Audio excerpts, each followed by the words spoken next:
আজকের রেসিপি দই কাতলা। এইভাবে বাড়িতে দই কাতলা রান্না করে খেয়ে দেখো, খেতে খুব সুন্দর হয়।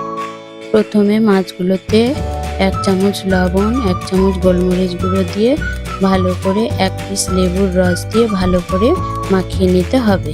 এইভাবে মাখিয়ে নেওয়ার পর কড়াইয়ে সাদা তেল দিয়ে তেল গরম হয়ে গেলে একটা একটা করে মাছ দিয়ে মাছগুলোকে ভালো করে ভেজে নিতে হবে। তারপর কড়াইয়ে ওই মাছের তেলে গোটা গরম মশলা দিয়ে দিতে হবে।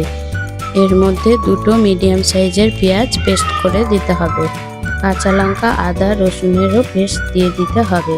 1 চামচ লবণ দিতে হবে। এদিকে মিক্সিং জারে 2 চামচের মতো টক দই, কিছুটা কাজু বাদাম দিয়ে ভালো করে পেস্ট করে নিয়ে কড়াইয়ে ওই মশলার মধ্যে দিয়ে দিতে হবে পেস্টটা। তারপরে 1 চামচ চিনি দিয়ে দিতে হবে, কিছুটা কাঁচা লঙ্কা চিড়ে দিয়ে দিতে হবে। এরপর ভালো করে কষিয়ে নিয়ে যখন মশলা থেকে তেল ছেড়ে দিবে তখন জল দিয়ে দিতে হবে। ভালো করে ফুটে গেলে মাছগুলো দিয়ে উপর থেকে গরম মশলা আর 1 চামচের মতো ঘি দিয়ে দিতে হবে। এরপর উপর থেকে বেরেস্তা ছড়িয়ে দিয়ে ভালো করে নেড়ে নিলেই আমাদের দই কাতলা রেডি।